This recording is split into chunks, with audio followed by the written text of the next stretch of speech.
जीवन भजे जेई जन ब्रजेन्द्र नंदन भजे जेई जन सफल जीवन तार ताहार उपमा बेदे नाही सीमा ताहार उपमा बेदे नाही सीमा त्रिभुवने नाही आर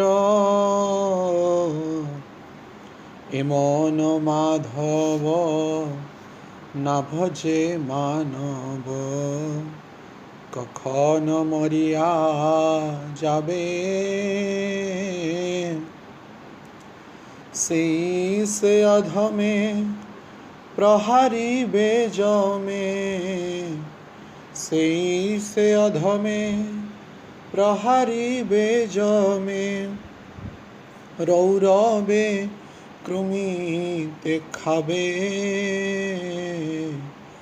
आर पार आर पापी नाही छार संसार जगत माझे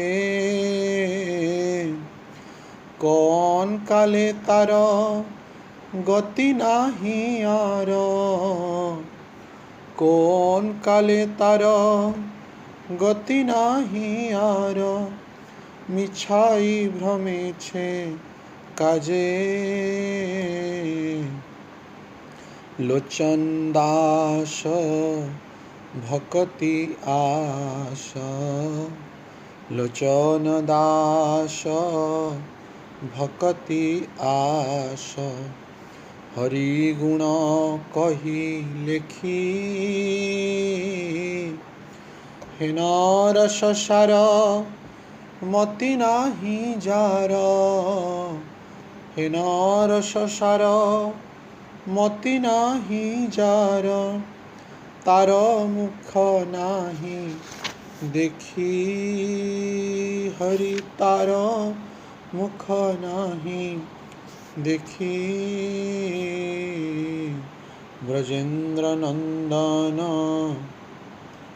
भजे जेई जन सफल जीवन तार ताहार उपमा बेदे नाही सीमा ताहार उपमा बेदे नाही सीमा त्रिभुवने नाही आर हरि त्रिभुवने नाही आर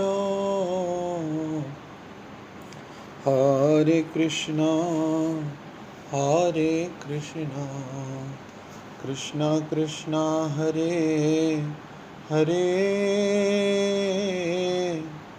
हरे राम हरे राम हरे राम हरे राम राम राम हरे हरे हरे राम राम हरे हरे जय राधा गोपीनाथ राधा गोपीनाथ राधे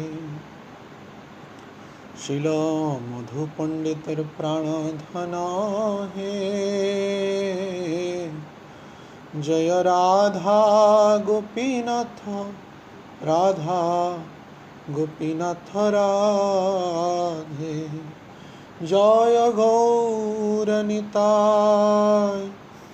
गौरनिताय गौरनिताय जय गौरनिताय जय जय प्रभुपाद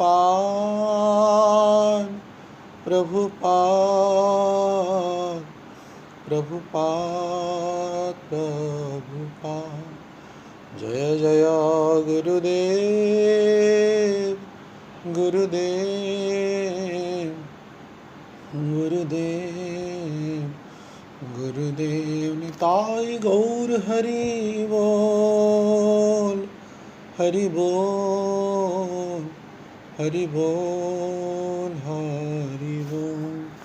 श्री श्री राधा गोपीनाथ भगवान की, श्रील मधु पंडित गोस्वामी की, श्रील रघुनाथ दास गोस्वामी पाद की, श्री गौर निताय की, श्रील प्रभुपाद महाराज की, श्रील गुरु महाराज की, समवेत भक्त वृंद की, निताय गौर प्रमानंदे। हरि हरि बोल। ओम ज्ञानतिमिरन्धस्य ज्ञानञ्जनशलाकया चक्षुर्मिलितं येन तस्मै श्रीगुरवे नमः। नमो विष्णुपादाय कृष्णपृष्ठाय भूतले श्रीमते भक्तिवेदान्त स्वामीति नामिने। नमस्ते सारस्वती देवे गौरवाणी प्रचारिणे निर्विशेष शून्यवादी पाश्चात्य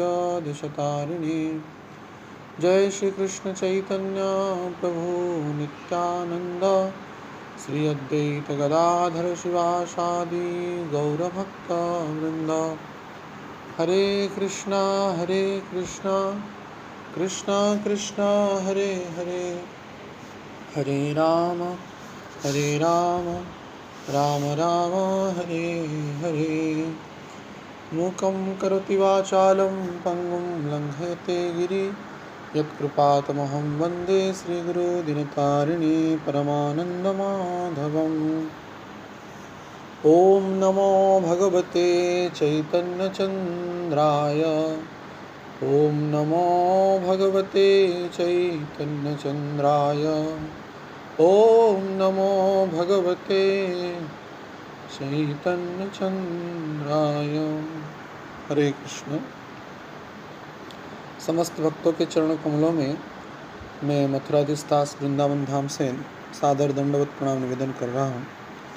विशेष करके मैं अपने आराध्यतम शिक्षा गुरु श्री श्रीमद् गौर गोविंद स्वामी महाराज, दीक्षा गुरु श्री श्रीमद् राधा गोविंद दास गोस्वामी महाराज और हम सभी के शिक्षा गुरु अत्यंत कृपालु दयालु श्रील प्रभुपाद जी के चरणों में विनती निवेदन करते हुए इस प्रयोजन तत्व का जो विग्रह गोपीनाथ के बारे में कुछ चर्चा कर सकूं, यह मैं उनके चरणों में बारंबार भिक्षा करता हूँ। हरे कृष्ण। तो प्रयोजन तत्व की चर्चा बड़ी कतिपय दिवस से लंबी अवधि तक चला। जन्म सार्थकता कृष्ण दर्शन जार से संबंध नहीं तारा, वृथा जन्म केला तारा सही पशु बड़ा दुराचार। संबंध होना बड़ा आवश्यकता है मदन मोहन के सहित। गोविंद का दर्शन में अभिसंभावी है। संबंध से विधेय तक जाने में बहुत ही साधक भक्त को अगर गंभीरता ना हो तो विलम्ब हो जाता है। सबसे अनुरोध है कि ये विलम्ब ज़्यादा ना हो, इस जीवन में जैसे भी हो अविधेय तत्व में पहुँचे। अविधेय तत्व पर ही समस्त शास्त्र प्राय अविधेय तत्व पे रचना किया गया है। रूप गोस्वामी इसलिए साधन भजन के लिए जो सूत्र है भक्ति रसायन सिंधु में तथा विष्णु चक्र ठाकुर आदि माधुर्य कादम्बिनी में, ये समस्त ग्रंथों में इस सबका विशेष वर्णना किए हैं टेक्निकल सब टर्म के हिसाब से। तो हम सार तत्व प्रेम तत्व पर आधार करके चर्चा की, टेक्निकल टर्म में ज़्यादा गए नहीं। और इसकी अलग से क्लास चाहिए सब माधुर्य कादम्बिनी की, भक्ति रसायन सिंधु की। तो अविधेय तत्व में ही पहुँचने का शुद्ध भक्त का लक्षण क्या है, शुद्ध भक्ति का लक्षण क्या है, समस्त बात रूप गोस्वामी कहते हैं। इसलिए अविधेय के आचार्य श्रील रूप गोस्वामी और हमारी धारा को रूपानुग धारा ही कहा गया है। साधक भक्तों के लिए ग्रंथों की रचना किया गया है। और अविधेय से प्रयोजन तक पहुँचना कोई वैसे देखा जाए तो कोई बड़ी बात है नहीं।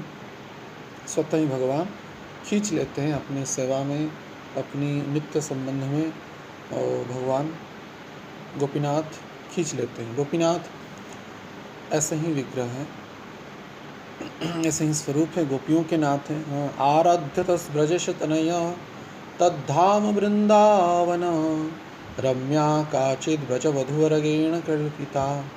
ब्रजवधूवर्गेण कल्पिता, तो ब्रजवधुओं के द्वारा जो भगवान सेवित हैं वे भगवान गोपीनाथ हमारे आराध्य हैं, ऐसे हमारे गौड़िया आचार्यगण कहें।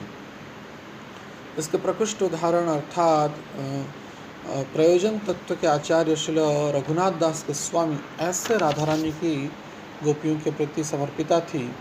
दक्षिणांगी नायिका जो वामांगी नायिका राधा रानी है, दक्षिणांगी नायिका चंद्रावली है।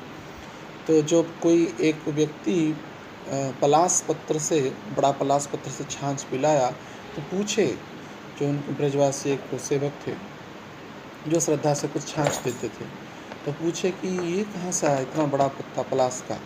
तो बोले कि सखी गांव से, सखी स्थली से, अर्थात चंद्रावली के गांव से।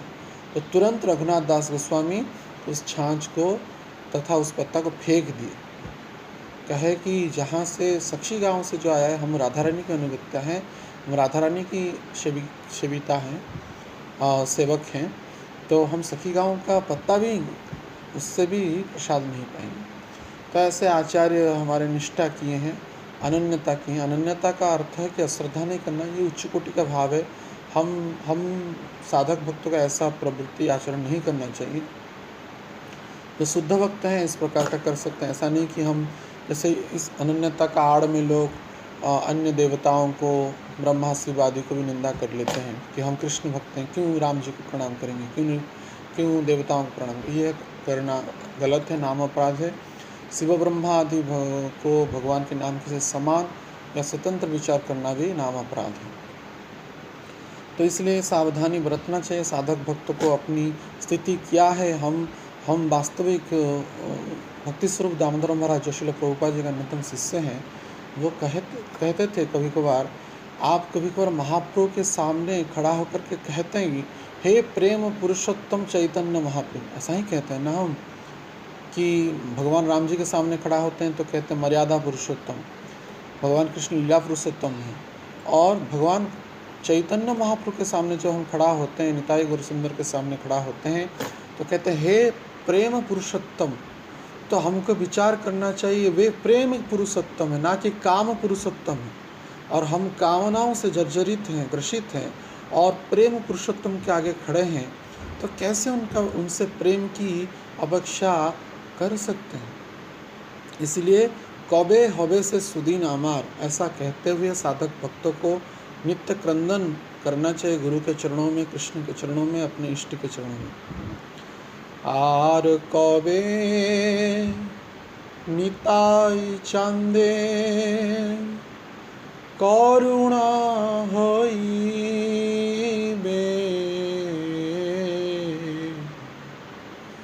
आर कबे निताई चांदे करुणा होइबे,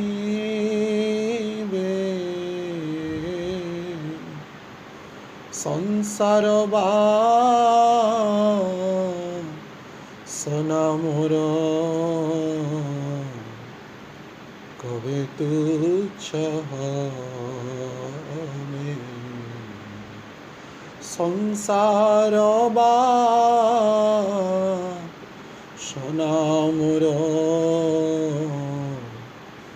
कबे तुच्छ हमें, गौरांग बोलते हमें पुलक शरीरा,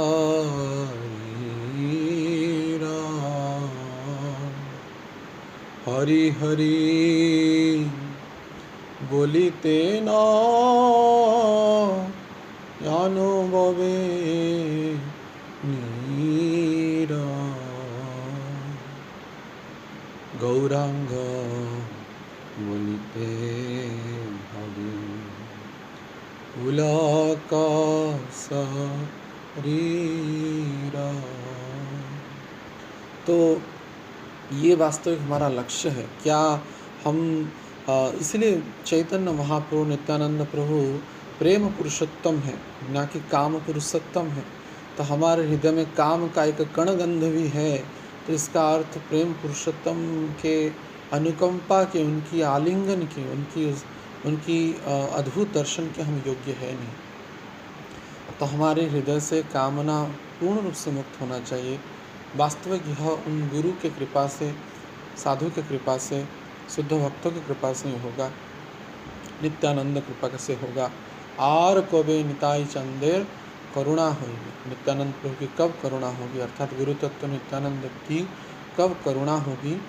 और मैं तो प्रयास कर रहा हूँ फिर भी नहीं हो रहा है, तो ये हम कह सकते हैं। ऐसा नहीं कि हम प्रयास नहीं कर रहे और गुरु को बस कह रहे हैं कि आपकी कब कृपा होगी, कब कृपा होगी। हमारा प्रयास भी 100% होना चाहिए। हाँ,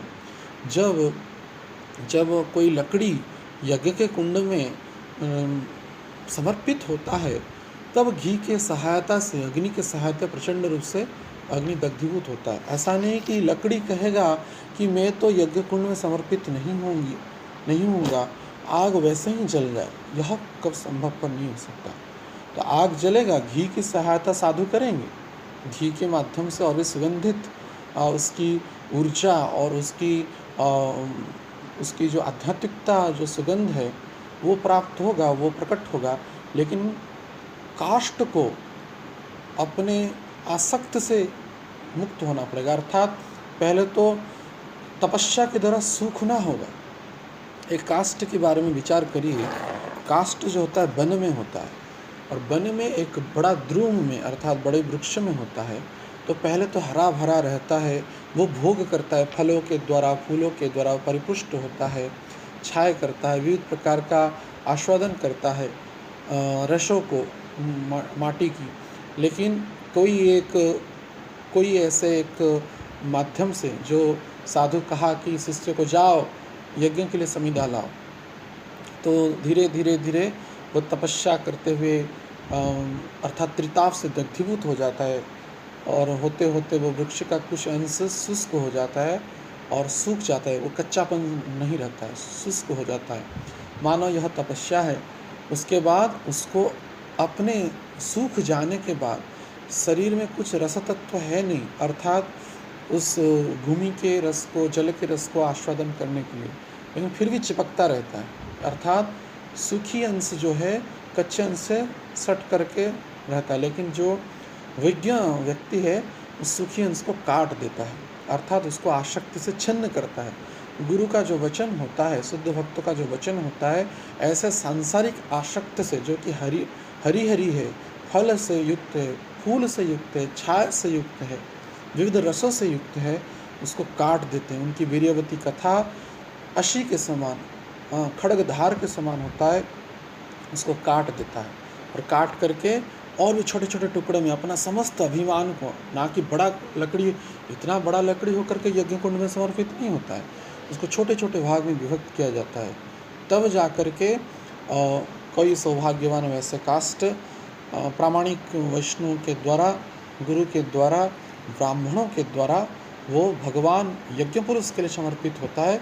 तो यज्ञ का जो यज्ञ जल जाता है, काष्ठ जल जाता है, अंगार में परिवर्तन होता है, लेकिन वो भी उसको यज्ञ का निर्माल्य ग्रहण किया जाता है और विष्णु का प्रसाद विचार कर किया जाता है। यद्यपि काला अंगार पूर्ण रूप से निषेध है, कोई भी मांगलिक कार्य में अंगार का प्रयोग नहीं होता है, लेकिन उस काष्ठ जब जल जाता है, दग्धीभूत हो जाता है, अपने आप को भगवान के चरणों में समर्पित कर देता है, तब उससे जो अंगार प्रकट होता है, उसी काला को भी वैष्णव लोग अपने मस्तक में लगाते हैं यज्ञ प्रसाद के रूप में।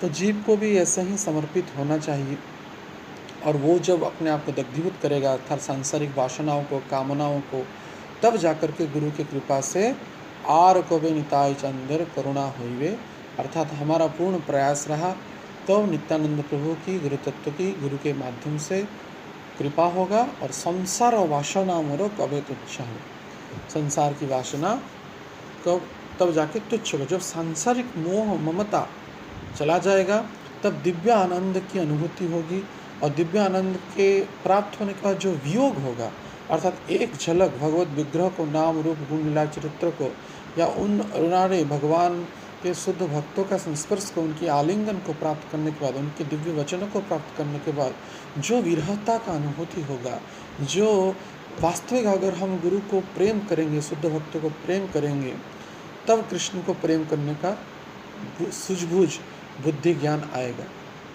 तब क्या होगा, विरहात्मक वेदना हमारी हृदय के अंदर में तीव्र प्रकट होगा। नाम कीर्तन के समय, भगवान की सेवा करते समय, भगवान के कीर्तन के समय आनंद के उपरांत विरहात्मक जो वेदना है अश्रु के रूप में प्रभावित होगा। वही इच्छा ही मानो नरोत्तम दास ठाकुर समस्त भक्तों को यह प्राप्त कराने का लोभ दिखा रहे हैं। गौरांग बोलिते, गौरांग का एक शब्द ही बोल दिए गुरु की कृपा से, कृष्ण की कृपा से, गौरांग की कृपा से क्या होगा? पुलक शरीर, पहले तो आनंद को प्राप्त किया, पुलकित हो गया। हाँ, और वो जब है नहीं, हाँ, गोविंद विरह सन्या हैल त्रिभुवन तुषानले पड़ो की बा ना जाए जीवन। तो क्या होगा? हरि हरि बोलते, हरि हरि बोलते ही आँख से आंसू गिरने लगा। अर्थात महामंत्र करते समय, भगवान के नाम करते समय अपना आप अत्यंत दैन्य विचार करते हुए, नगण्यहीन विचार करते हुए गुरु के कृष्ण की कृपा प्राप्त करने के लिए, गौरांग महाप्रभु के निताई गौर सुंदर कृपा प्राप्त करने के लिए मानो वो अश्रु प्रकट हो जाएगा। और उस अश्रु से समस्त पाप है, समस्त कलमश है, समस्त दुष्कृत्य है, मानो दग्धीभूत हो जाएगा, प्रभावित हो जाएगा, धुल जाएगा। तो यह जीवन की प्रयोजन है। और जब एक बार भगवान दर्शन देते हैं तब आप भेजेंगे भी, चले जाओ कृष्ण मुझे साधन करना है, भजन करना है, तब भी जाएंगे नहीं। ये बस एक बार उनका मुख खोल दीजिए। अपने इष्ट के जो विग्रह है, चाहे किसी का राधा कृष्ण है, किसी का जगन्नाथ बलदेव सुभद्रा है, किसी का निताई गौर सुंदर, लेकिन बस एक बार उनकी बोली खुल जाए, बोली बस एक बार खुल जाए तो वो बोलना बंद नहीं करेंगे। तो ऐसा ही भगवत विग्रहों की विग्रह हुए थे साक्षात ब्रजेंद्र नंदन। उन विग्रहों में अन्यतम विग्रह श्री श्री राधा गोपीनाथ विग्रह हैं, जो कि प्रयोजन तत्व के विग्रह हैं। तो प्रामाणिक वैष्णव मतों के अनुसार उन गोपीनाथ का जो विग्रह है वो विश्वकर्मा जी के द्वारा बजनाथ के तत्वावधान में निर्माण किया गया था। गिरिराज शिला से प्रकटित साक्षात विश्वकर्मा के द्वारा अर्थात दिव्य रूप से प्रकटित वो गोपीनाथ का विग्रह है। गोपीनाथ मम निवेदन शुण। तो 3 गोपीनाथ विग्रह हमारे परंपरा में बहुत ही आराध्य और अग्रगण्य माने जाते हैं, जो कि राधा गोपीनाथ विग्रह प्रकट हुए वृंदावन में, और टोटा गोपीनाथ विग्रह, टोटा गोपीनाथ जो महाप्रभु के द्वारा प्रकट हुए, श्रीमन महाप्रभु के द्वारा जो जगन्नाथपुरी में चटक पर्वत में प्रकट हुए, और साक्षी गोपीनाथ, साक्षी गोपाल यद्यपि कहते हैं लेकिन उनका वास्तविक प्रामाणिक नाम है साक्षी गोपीनाथ, जहाँ पे पांडुलिपि में साक्षी गोपीनाथ कहा गया है, जो कि ब्राह्मणों के द्वारा विद्यानगरी से होते हुए यहाँ पे हमारे जगन्नाथपुरी के निकट साक्षी गोपाल स्थान पर अभी स्थित है। तो समय के अनुसार एक एक विग्रह की हम चर्चा करते हैं। तो मधुपंडित गोस्वामी इन गोपीनाथ के मानो एक बड़े पूजक हुए। परंपरा के अनुसार प्रामाणिक ग्रंथ हमारा जो भक्ति रत्नाकर नामक ग्रंथ है, उस भक्ति रत्नाकर ग्रंथ में सम्यक वर्णना होता है, क्योंकि ये प्रयोजन तत्व है। इसके कारण प्रयोजन तत्व की विशेष चर्चा, विशद चर्चा आचार्यों ने नहीं किया है। तो सम्यक जो प्राप्त होता है उसको हम अवगत कराएंगे। अनुभवी भक्तों को और भी रहस्य पता है, तो वो तो सर्वसाधारण चर्चा योग्य नहीं है, लेकिन फिर भी यत्किंचित शास्त्रों से प्राप्त होता है उसको हम चर्चा कर रहे हैं। तो परमानंद भट्टाचार्य नामक एक भक्त, जो कि महाप्रभु के समय में अर्थात जो गदाधर पंडित थे, जय श्री कृष्ण चैतन्य प्रभु नित्यानंद श्री अद्वैत गदाधर श्रीवासादि गौर भक्त बनो। गदाधर स्वयं कौन है? हाँ, राधा रानी के अवतार है। तो ये जो गदाधर पंडित थे, हाँ, तो राधा रानी के अवतार महाप्रभु की आज्ञा से वे क्षेत्र संन्यास लेकर के जगन्नाथपुरी में निवास करते थे। उनके ही शिष्य हुए परमानंद भट्टाचार्य, या कहाँ कहाँ पे उनको परमानंद गोस्वामी भी कहा गया है। तो परमानंद भट्टाचार्य या परमानंद भट्ट गोस्वामी, वे गोपीनाथ विग्रह को बंसी भट्ट के निकट यमुना के किनारे प्राप्त की। तो बाद में वो विग्रह को मधुपंडित गोस्वामी को प्रदान किए और वे उनकी विग्रह की सेवा की। वे भी गदाधर पंडित के ही शिष्य हुए, मधुपंडित गोस्वामी। एक कथा सूत्र ऐसा प्राप्त होता है और एक कथा सूत्र ऐसा प्राप्त होता है कि मधु पंडित गोस्वामी जब वृंदावन की ओर चल पड़े बंगाल से, तो विचार किए कि मैं भगवान का साक्षात दर्शन करूँगा, साक्षात दर्शन करूँगा, और मैं करूँगा नहीं, वे मुझको खींच करके उनकी ओर ले आएंगे।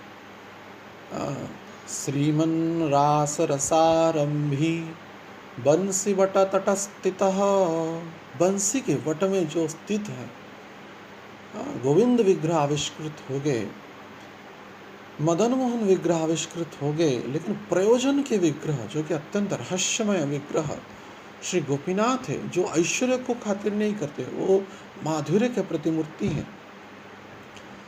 तो उन विग्रह की प्राप्ति नहीं हुआ है, उनका मैं साक्षात दर्शन करना चाहता हूँ और वो मुझे स्वयं आकर्षित करेंगे। कर्षण वेणु सुनई, कर्षण कर्षित करेंगे।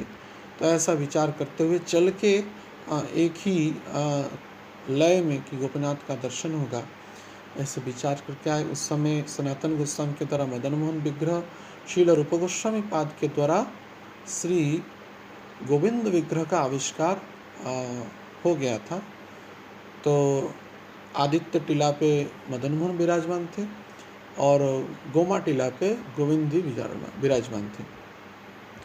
तो मधु पंडित गोस्वामी जब आए, मदन मोहन को दर्शन करके निश्चित रूप से आनंदित हुए और गोविंद देव को देख करके दर्शन करके आनंदित हुए, लेकिन वो साक्षात कृष्ण को दर्शन करना वे चाहते थे, अर्थात विग्रह से वो प्रकट होकर के मुझे दर्शन दे। तो अनुराग तो गोपीनाथ के पास उनका था, इसलिए गोविंद और मदन मोहन कैसे लीला करें, ये तो गोपीनाथ के रसिक हैं। तो इस विरह में विचार किए अभी जीवन को रख कर के क्या फायदा, जन्म सार्थक तार कृष्ण दर्शन जार। इस नयन से अगर कृष्ण का दर्शन नहीं होगा तो इस जीवन को रख कर के क्या फायदा, कोई लाभ ही नहीं। तो वे क्या किए, मधु पंडित गोस्वामी यमुना के किनारे निरंतर उन भगवान के रास लीला को, श्रीमन रास रसारंभी, एक्चुअली रास तत्व की चर्चा किया जाए क्योंकि ये इतना उच्च कोटि की बात है, तो हल्का बस कह रहे हैं कि शुरुआती स्तर में मदन मोहन रहते हैं, मध्यम स्तर में गोविंद का दर्शन होता है, लेकिन अंतिम जो रास होता है महारास, उसमें गोपीनाथ का दर्शन होता है। तो क्योंकि वे गोपियों के निकट निवृत्त निकुंज में रहते हैं, तो वहाँ पे उन रास विग्रह श्री गोपीनाथ, गोपियों के नाथ गोपीनाथ, उन गोपियों के नाथ, पहले तो गोपी गीत गाए बंसीवट के निकट, वो जैसे कृष्ण के दर्शन में व्याकुल हो गई, कृष्ण के दर्शन के विरह में गोपियाँ जैसे व्याकुल हो गई। मधु पंडित गोस्वामी बंसीवट के किनारे, उस समय बंसीवट के निकट ही यमुना बहता था, अभी तो थोड़ा दूर दिख रहा है बंसीवट, जो कि गोपेश्वर महादेव के निकट है। तो बंसीवट से निकट में ही वास्तविक जो माधुर्य रस के बंसीवट वही है, और सख्य रस के बंसीवट भांडेर वन में है। तो माधुर्य रस के जो बंसीवट हैं, अर्थात जहाँ पे भगवान टेढ़े होकर के मुरली बजा करके गोपियों को आकर्षित किए थे, कर्षण वेणुस्वने गोपीनाथ श्रेयस्तुनः, तो वहाँ पे वो अत्यंत विरह में गोपियों के भाव में रुदन करने लगे, क्रंदन करने लगे। तो आपका दर्शन के बिना मैं जी नहीं सकता, साक्षात दर्शन मुझे करना है। तो जैसे कि गोपी गीत के अंत में कहते हैं, श्री सुकौवाच इति गोप्यः प्रगायन्तः प्रलपं पश्चित्रधा रुरुदुः सुस्वरं राजन् कृष्ण दर्शन लालसा। कृष्ण दर्शन की तीव्र लालसा लेते हुए श्रील मधु पंडित गोस्वामी यमुना के किनारे बंसीवट के निकट जब क्रंदन करने लगे, अत्यंत विह्वल होकर के बार बार मूर्छित होने लगे, तब गोपीनाथ जी, और देखा गया तो यमुना का जो थोड़ा ऊंचा था, जैसे आप देखेंगे आदित्य टीला जो है सनातन गोस्वामी का, बहुत ऊंचा में है मदन मोहन जी का मंदिर, तो थोड़ी ऊंची मिट्टी थी, तो वहाँ पे यमुना माने बंसीवट था, तो वहाँ पे बैठ कर के विरह में गोपी गीत गा रहे थे, भगवान का नाम ले रहे थे। धीरे धीरे यमुना का जल का धक्का होते हुए मिट्टी का जो जो ऊंचाई स्थान होता है ना, वो उसकी घाई को, माने जल के प्रभाव से, जल के मार से मिट्टी देखते होंगे गिरता रहता है नदी में। ऐसे होते होते मिट्टी धंसता जाता है। तो मिट्टी धंसते धंसते और यमुना जी का जल अत्यंत स्वच्छ निर्मल भाव से प्रभावित हो रहा था। अभी जैसे हथिनी कुंड हरियाणा में हो गया है, इसलिए तो यमुना का जल बंद हो गया है, लेकिन यमुना जी का जल गंगा जी के साथ बड़ा प्रखर वेग में प्रभावित होता था उस समय यमुना वृंदावन में। निर्मल स्वच्छ जल और गभीरतम श्यामा यमुना जी प्रभावित होती थी। तो उनकी स्रोत बड़ा प्रखर था, तीव्र था। तो मिट्टी ऐसे ही धंसता जा रहा था और वो जहाँ पे बैठे थे, मानो अभी अंतिम, मानो यमुना जी भी मानो आकर के, और वो विरह में, मधु पंडित के गोस्वामी के विरह में यमुना जी भी साक्षात विह्वल होकर क्रंदन कर आओ मधु पंडित गोस्वामी, मैं तुमको निज महल में मैं कृष्ण को, यमुना विहारी कृष्ण को दर्शन कराता हूँ। लेकिन मानो गोपीनाथ मधु पंडित गोस्वामी कह रहे, नहीं, मुझे यमुना विहारी, यमुना तीर वनचारी का नहीं, मुझे गोपीनाथ का दर्शन करना है। हरे कृष्ण में तत्वगत भेद है, मुझे यमुनाचारी कृष्ण को दर्शन नहीं करना है। यमुनाचारी तो सख्यरस के भी हो सकते हैं, मुझे उन माधुर्य में गोपियों के नाथ, राधा के नाथ, गोपीनाथ का दर्शन करना है। तो मानो यमुना जी के प्रस्ताव को मानो जब वो मना कर दिए, यमुना जी बोले ठीक है, तो अगर तुम्हारा यही इच्छा है कि मैं अब शरीर को छोड़ दूं, शायद अगले समय में होगा या भगवान कुछ कृपा करें। तो जब मानो यमुना जी उन मिट्टी को धंसा रही थी, अभी मानो मधु पंडित गोस्वामी यमुना जी के जल में प्रभावित होकर के शरीर छूटने ही वाला था। तीव्र भाव हो गया था, विरह का क्रंदन अत्यंत उच्च कोटि स्थिति में पहुंच गया था।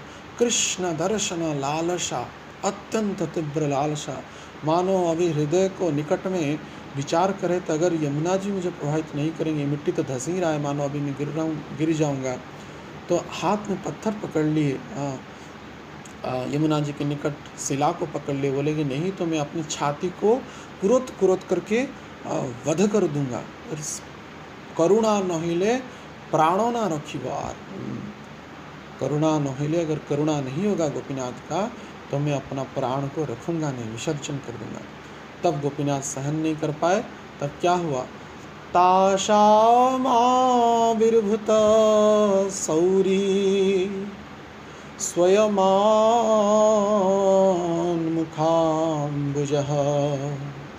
पीताम्बरधरः स्रग्वी साक्षात् मन्मथः। ताशाम आविर्भूत सौरी, वे परम वीर, जिन गोपियों के नाथ, राधा के नाथ, वे परम वीर कृष्ण गोपीनाथ प्रकट हो गए। स्वयं मुखाम, करोड़ों जो पद्म कमल के सौंदर्य को जो विलज्जित करने वाले वो श्याम सुंदर, वो गोपीनाथ राधानाथ प्रकट हो गए। और साक्षात मनमथ, करोड़ों कामदेव के सौंदर्य को विलज्जित करने वाले वे गोपीनाथ प्रकट हो गए। अद्भुत उनकी सौंदर्य था, बड़ी सुंदर उनकी छवि थी। मनमथ करोड़ों कामदेव के सौंदर्य को विलज्जित करने वाले थे। चरण अत्यंत कोमल था। एक चरण मिट्टी में जो धस रहा मिट्टी वहाँ पे पड़ा था, और एक चरण त्रिभंगी स्वरूप में यमुना जी का जल के द्वारा, मानो यमुना जी भी उन गोपीनाथ को दर्शन करते हुए गोपी भाव में वे चरण की मानो सेवा कर रहे हैं। उन गोपीनाथ की सखी के रूप में मानो यमुना जी सेवा कर रही हैं। और उनके चरणों में अत्यंत सुंदर नूपुर, स्वर्ण में हीरक जटित नूपुर, रत्न जटित, स्वर्ण में रत्न जटित नूपुर लगा हुआ था। उसके ऊपर पीताम्बरी, मानो विद्युत अग्नि को नए मेघ में जैसे कोई विद्युत चमकता है, वैसे उस विद्युत आभा को मानो तिरस्कृत करने वाला वो पीताम्बर उन श्याम सुंदर के नवीन मेघ समतुल्य, उन श्याम सुंदर के दिव्य कांति पर, जिसमें भगवान की बीच बीच में यमुना जी के किनारे में वो जो हवा प्रवाहित होता था, पीताम्बर फहरा रहा था। एक तरफ से भगवान की चरण से लेकर के जो पैर तक और उसके ऊपर जंघा पर्यंत भी कभी कभार मधु पंडित गोस्वामी को दिख रहा था, जो अत्यंत आध्यात्मिक काम पीड़ा में माने अपने आप को जर्जरित हो जा रहे थे। भगवान के उन गोल सुगोटोल उस कदली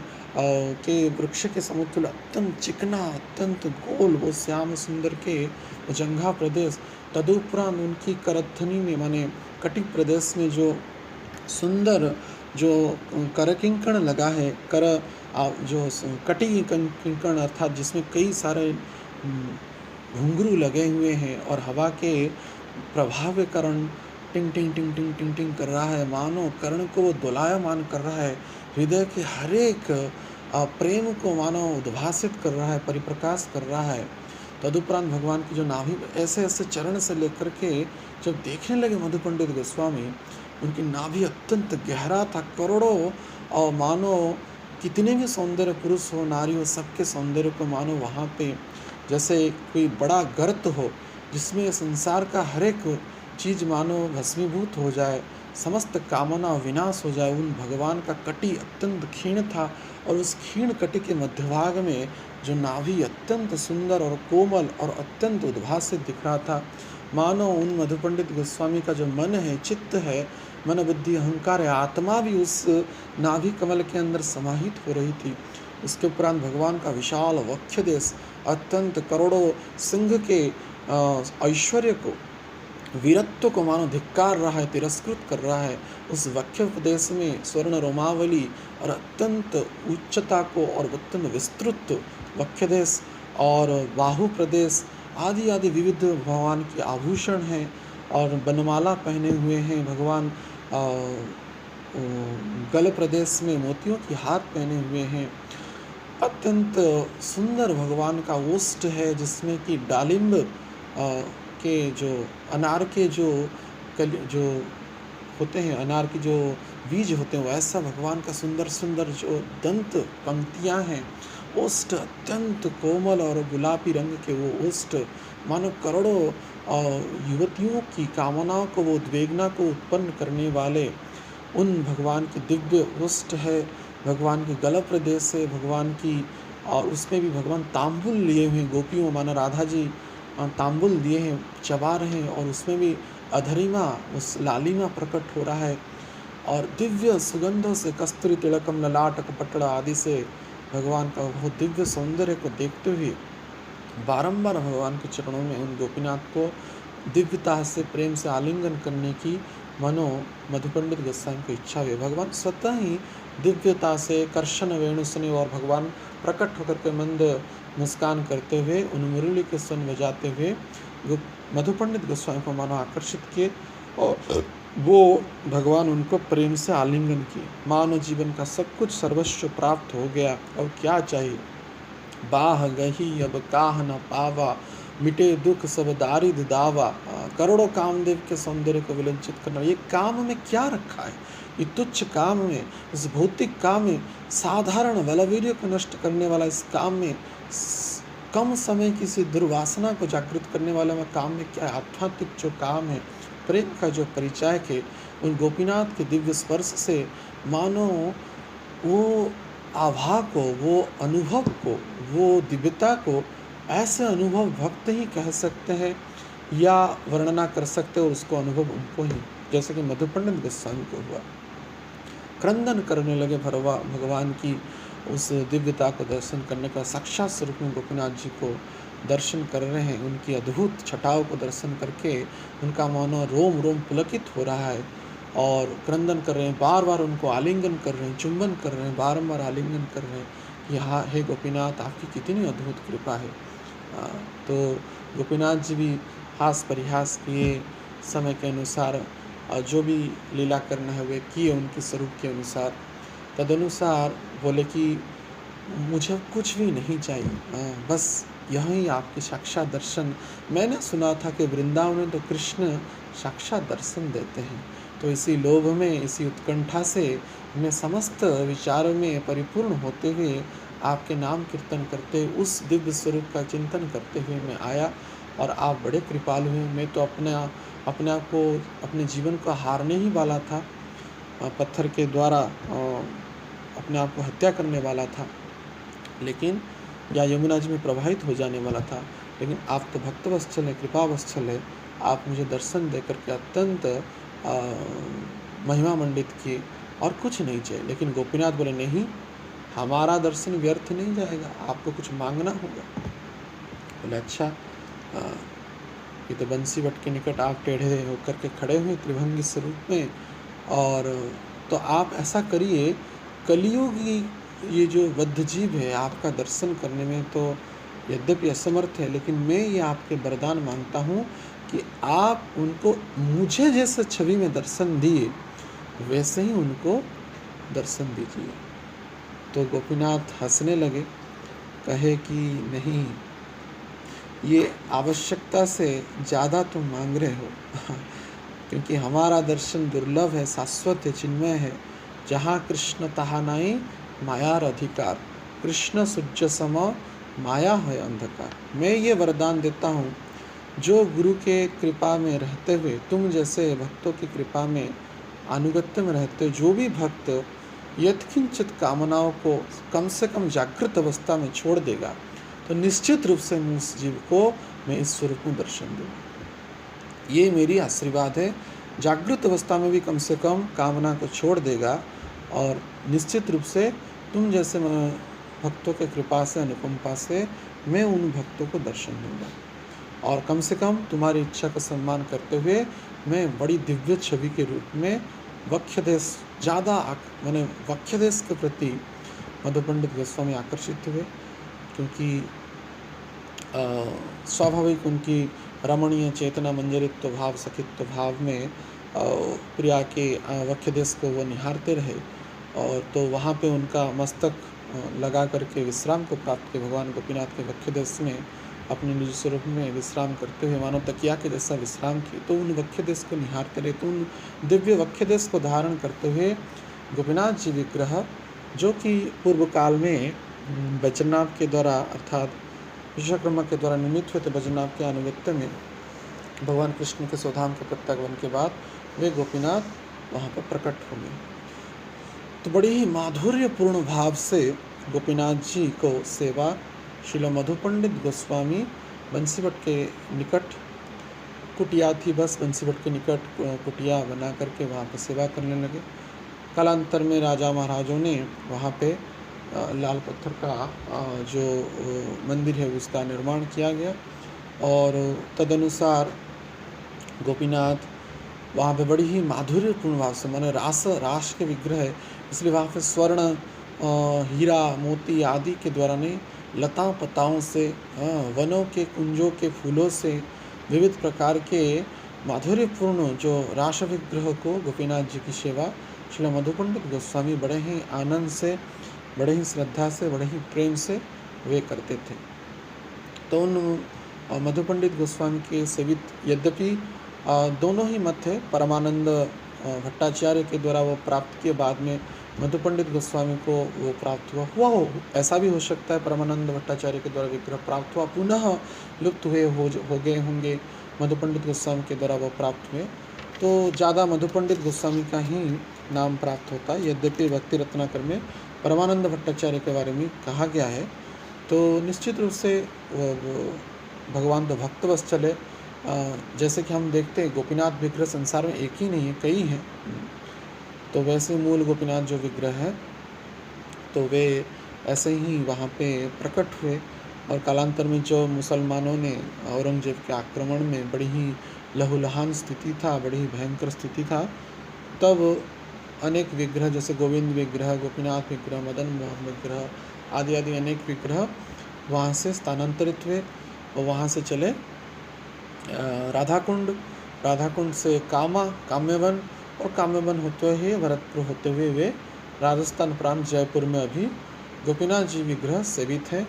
और देखते हैं गोविंद में बहुत ऐश्वर्य है, लेकिन गोपीनाथ एक कोने में है और कम ऐश्वर्य, छोटी मंदिर है, और बस अनुपम उनकी छवि है। शयन आरती में देखेंगे क्योंकि आभूषण नहीं पहनते हैं, बड़ी दिव्य घड़ी पहनते रहते हैं, घड़ी उनमें रहता है, देखा हूँ। पुजारियों का परंपरा ऐसा नहीं कि गोपीनाथ घड़ी पहनते हैं काल चक्र तो उनके हाथ में ही है। तो मानो वो कह रहे हैं कि जो मेरा सेवा करेगा उसका काल को मेरे अधीन में है। तो ऐसी कुछ पुजारी वहाँ पे प्रेम से वर्णना करते हैं। उनका शयन आरती बड़ी आनंद लगता है। हम कई बार दर्शन किए गोपीनाथ जी को, और निकट में देखेंगे मधु पंडित गोस्वामी को राजा ने उनकी भक्ति से प्रसन्न होकर के एक तुलसी का कवच मानो जैसे एक कोट जैसा प्रदान किया था, अभी भी वो है। उसके सामने ही देखेंगे जो हम छवि की वर्णना कर रहे थे विग्रह के स्वरूप में, मानो बड़ी मनोरम एक छवि है।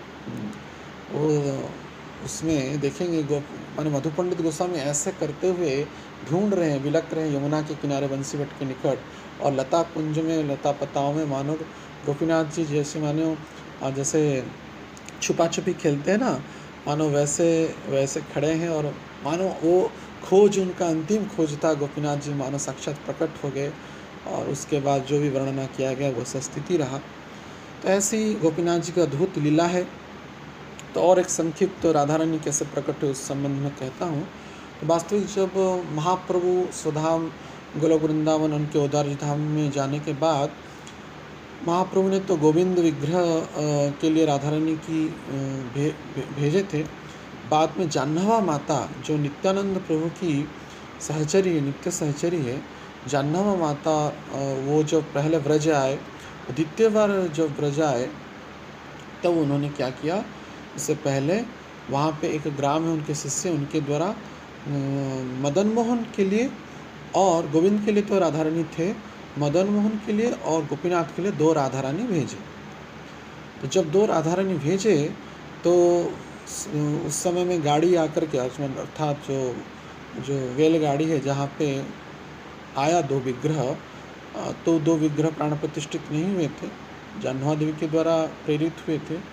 तो वे जाकर के मदन मोहन के मंदिर में रहे, और रात्रि में पुजारी को स्वप्न में बोले कि मदन मोहन बोले मैं इन दोनों को रखूँगा।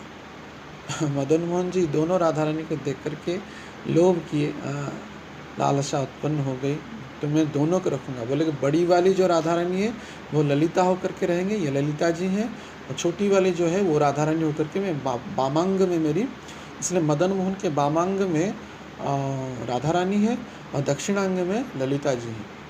तो दोनों जब जाह्नवा माता को खबर गया कि मदन मोहन तो छोड़ नहीं रही, दोनों को, यारे जाह्नवा बोले मैं तो एक को एक के पास भेजा था, गोपीनाथ के लिए एक राधा रानी को भेजा था और मदन मोहन के लिए एक राधा रानी को भेजा था।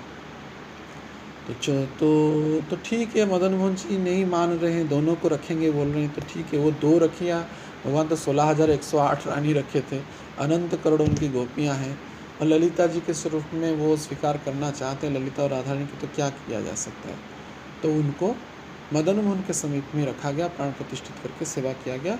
बाद में वे विग्रह जयपुर स्थानांतरित के समय वे राधा रानी और ललिता जी विग्रह अभी करौली में है, मदन मोहन के निकट। बाद में राधा रानी विग्रह को पुनः जाह्नवा देवी के तत्वावधान में गोपीनाथ के लिए राधा रानी विग्रह को भेजा गया। तब जब द्वितीय बार जब जाह्नवा देवी आए तो माने गोपीनाथ जी के समक्ष बड़ी दिव्य शोभा रही मंदिर में। जो अभी देखेंगे जो बांसुरी पकड़ते विग्रह एक हैं महाप्रभु के, जो पुराने विग्रह जो टूट गया है मंदिर थोड़ा, तो वहाँ पे थे पहले गोपीनाथ जी। तो वहाँ पे गोपीनाथ जी के सामने दिव्य शव सामग्रियाँ माने भोज सामग्रियाँ प्रस्तुत किया गया। भगवान गोपीनाथ जी को स्वयं जाह्नवा देवी उस समय माने गुरु के पद पर प्रतिष्ठित थी, उस समय वैष्णव समाज में आचार्य थी। तो सबके अग्रगण्य साक्षात नित्यानंद प्रभु की पत्नी, सामान्य कोई नहीं, स्वयं राधा रानी के ही तत्व हैं, वो राधा तत्व हैं और बलराम के नित्य सहचरी हैं। तो वे जब आचार्य की स्थिति पर स्थित, तो वे भोग लगाई, स्वयं आरती भी की। रूप गोस्वामी, सनातन गोस्वामी आदि मृदंग करताल झांझ बजाने लगे। रघुनाथ भट्ट के 6 गोस्वामी बैठ करके कीर्तन करते थे और जाह्नवा माता आरती कर रही थी। तो भोग लगा, आरती संपन्न हुआ, राधा रानी और गोपीनाथ का विग्रह था। तो जब तांबुल दिया गया, भोजनांते तांबुल जब दिया गया, तो जाह्नवा देवी तांबुल को दिए और पट को बंद किया, भोग लगाए। तो जाने लगे, जब पट बंद करके बाहर जाने लगे तो गोपीनाथ जी क्या किए, जाह्नवा देवी का पल्लू को पकड़ ली। साक्षात गोपीनाथ जो मधुपंडित गोस्वामी प्रकट जैसे हुए थे, साक्षात गोपीनाथ प्रकट होकर के जाह्नवा देवी का पल्लू को पकड़ लिया और खींच लिए, तुरंत अपने और खींच लिए। एक धड़ांग कर, जैसे मानो कोई नारी को पल्लू से पीछे से खींच लेगा तो धड़ांग करके खींच आएगी वो। तो वो खींचते हुए गोपीनाथ जी के वक्ष देश में धक्का हुआ और गोपीनाथ साक्षात प्रकट होकर उनको आलिंगन कर लिए। तो कहे कि मैं आपको अभी छोड़ूंगा नहीं, आप मेरे पास ही रही। तो वो अनंग मंजरी के स्वरूप, जो अनंग मंजरी वास्तविक अनंग मंजरी राधा रानी की छोटी बहन है, तो वो वैसे ही स्वरूप में जाह्नवा देवी में प्रकट हुए थे। तो अनंग मंजरी के स्वरूप में बोले कि ठीक है। तो खींच करके जब ले आए और राधा रानी भी साक्षात प्रकट हो गई, जो राधा रानी विग्रह थी। तो राधा रानी क्या की, क्योंकि गोपीनाथ के प्रीति के लिए, आनंद के लिए जब खींच ले तो वामांग से दक्षिणांगी हो गई। माने राधा रानी वाम भाग में थी तो दाहिने भाग में चली गई और गोपीनाथ जी खींच करके जाह्नवा देवी को वाम भाग में खड़ा कर दिए। तब तुरंत वो विग्रह स्वरूप में परिवर्तित हो गए। और जब कुछ समय के बाद छह गोस्वामी लोग देखे कहाँ गए, जाह्नवा माता कहाँ गए, तो पट खोले तो वही साड़ी, जो साड़ी में पहनी थी, जो वस्त्र पहनी थी, उसी वस्त्र में ही विग्रह के स्वरूप में गोपीनाथ के वामांग भाग में विराजमान है। तो उसको देखते हुए सब रोने लगे, क्रंदन करने लगे। तो साक्षात गोपीनाथ, राधा रानी और जाह्नवा देवी प्रकट हो गए तीनों। बोले कि कोई बात नहीं, ये साक्षात अनंग मंजरी है, ये इनकी लीला अवसान करने की यह लीला थी। आज से गोपीनाथ के वाम भाग में न कि राधा रानी अपितु अनंग मंजरी के स्वरूप में जाह्नवा देवी सेवित होंगे, हमारे गौड़ी आराध्य के अनुसार। तो जितने भी बाद में अभी जो गोपीनाथ जी जो कि जयपुर में भी है, उनके वाम भाग में राधा रानी नहीं है, उनके वाम भाग में, बहुत भक्तों को पता नहीं है, लेकिन उनके वाम भाग में अनंग मंजरी अर्थात जाह्नवा देवी है और दक्षिणांग में राधा रानी है और उसके आगे दो ललिता विशाखा है। कामा में भी, राधा कुंड में भी जो गोपीनाथ जी के मंदिर है, तो गौड़ीय तत्व में वैसे जाह्नवा देवी सेवित होते हैं। ऐसी अद्भुत गोपीनाथ जी की लीलाएं हैं। तो आज मूल विग्रह गोपीनाथ की चर्चा की, कल समय के अनुसार साक्षी गोपीनाथ और तोटा गोपीनाथ की सम्यक चर्चा करेंगे। और ऐसे गोपीनाथ जी बहुत ही कृपालु हैं, उनकी छवि बहुत ही न्यारी है, सबसे माधुर्यपूर्ण ललित, मानो करोड़ों कितना भी किसी का कामयुक्त विचार हो, लेकिन वो परम करोड़ों कामदेव के सौंदर्य को विलजित करने वाले श्री गोपीनाथ है। उनकी अद्भुत स्वरूप है, उनका वक्षदेश अत्यंत सुंदर है। तो ऐसे गोपीनाथ जी के चरणों में हमको निवेदन करना चाहिए, यदि किंचित संभव हो। जैसे भक्ति विनोद ठाकुर डायरेक्ट प्रयोजन तत्व को प्रार्थना कर रहे हैं, क्योंकि लक्ष्य को लेकर के प्रार्थना कर रहे हैं। गोपीनाथ मम निवेदन सुनो, विषय वासना जागीचे हृदय केमन शोधिगे मोरे। गोपीनाथ मम निवेदन सुनो, असुर सकल पाइल चरण विनोद थाकिला बस। मानो उल्हाना दे करके भक्ति विनोद ठाकुर कहते हैं, असुरों को चरण दे दिया, मुझ भक्ति विनोद को ही छोड़ दिए किया। हर एक भक्त को, साधक को रुदन करते हुए, अपना पूर्ण प्रयास करते हुए, कामयुक्त विचार से मुक्त होते हुए ऐसी प्रार्थना करना चाहिए कि सबको शरण दिया, मुझ दास को ही छोड़ दिया क्या। विलक करके रोना चाहिए, क्रंदन करना चाहिए गुरु कृष्ण के चरणों में। निश्चित रूप से गोपीनाथ प्रसन्न होंगे और एक दिन निश्चित उनका सुंदर छवि का अनुकंपा और दर्शन प्रदान करेंगे। हरे कृष्ण कृष्ण कृष्ण हरे हरे, हरे राम राम राम हरे हरे। श्री राधा गोपीनाथ भगवान की जय। किसी का अगर प्रश्न है तो पूछ सकते हैं, 6 मिनट है अभी। हरे कृष्ण।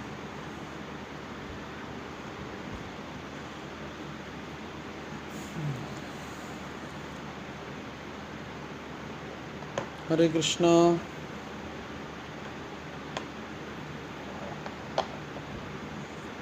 है किसका प्रश्न?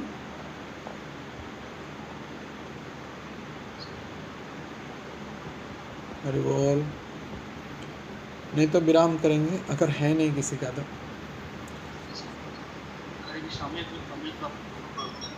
हाँ,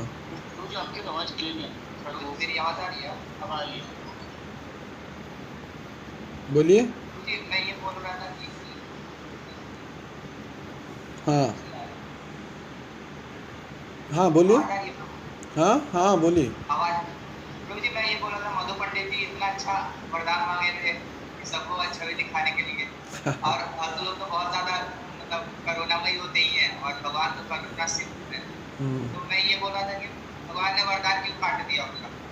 अच्छा है कि जो लोग देखते कितना भी मतलब नीचे उनकी स्थिति अच्छी नहीं होती, लेकिन दर्शन करने के बाद तो अच्छी स्थिति खुल जाती है ना। भगवान के सारे पुत्र ही तो। नहीं नहीं, वास्तविक क्या होता है, एक हमारे उड़िया में कथा है, मांकड़ हाथरे सालग्राम नचई नचई नवप्राण।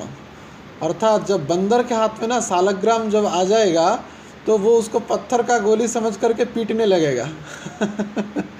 जैसे दुर्योधन और दुशासन ने भगवान कृष्ण को साक्षात समझा है, लेकिन वो समझा नहीं, अपितु भगवान को मैंने भगवान समझा है लेकिन वो भगवान को अरेस्ट करने के लिए चल पड़ा। शिशुपाल जैसे लोग तो भरे पड़े हैं संसार में, भगवान को ईर्ष्या करने वाले। हम देखिए वैष्णव होने के बाद भी राग द्वेष हिंसा कर रहे हैं, तो हमारे सामने मानो भगवान भी उठे बैठे खाएं तो हम भी बुला रहे भगवान क्यों इतना माला पहन रहे, भगवान इतना क्यों खा रहे, भाई हमको भी खाने को दो। ये गोपीनाथ क्यों वैसा बैठे बैठे खा रहा है बैठ करके, हमको भी भाई खिलाओ। तो तुम ही आमसम। तो इसीलिए गोपीनाथ जी विचार के, मधु पंडित तो करुणा में बोले दिए दर्शन देंगे बोले, लेकिन कम से कम बोले जागृत अवस्था से जो काम से मुक्त होगा और तुम्हारे अनुगत्य में, ऐसे शुद्ध भक्त के अनुगत्य में रहेगा, निश्चित रूप से मैं उसको दर्शन दूंगा। उनका वरदान को मैंने मना नहीं किए, थोड़ा कंडीशन लगा दी। बस ये निश्चय, क्योंकि योग्यता महत्वपूर्ण बात है नहीं, कृपा से ही दर्शन होगा, लेकिन वो दर्शन करने के बाद हम क्या करते हैं, हम उसका सही फ़ायदा उठा पाते हैं या नहीं, ये बड़ा प्रश्न है। क्योंकि उदाहरण भरे पड़े हैं पुराणों में, इतिहास में, जो भगवान का दर्शन करने के बाद भी भगवान का द्रोह किए, विद्रोह किए। तो जीव का ये स्वभाव है, हर एक का विद्रोह करता है।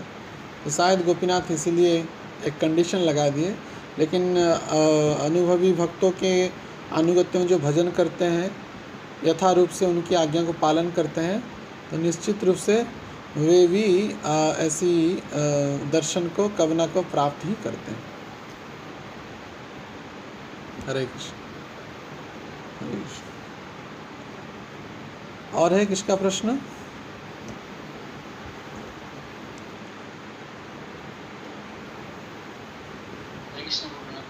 हाँ हाँ आइए, आ रही, बोलिए। अभी समय भी हो रहा है, शायद 2 मिनट है। जी मुझे आवाज नहीं आ रही?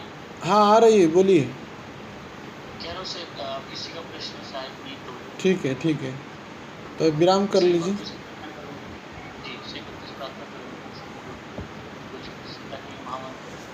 हरे कृष्ण कृष्ण कृष्ण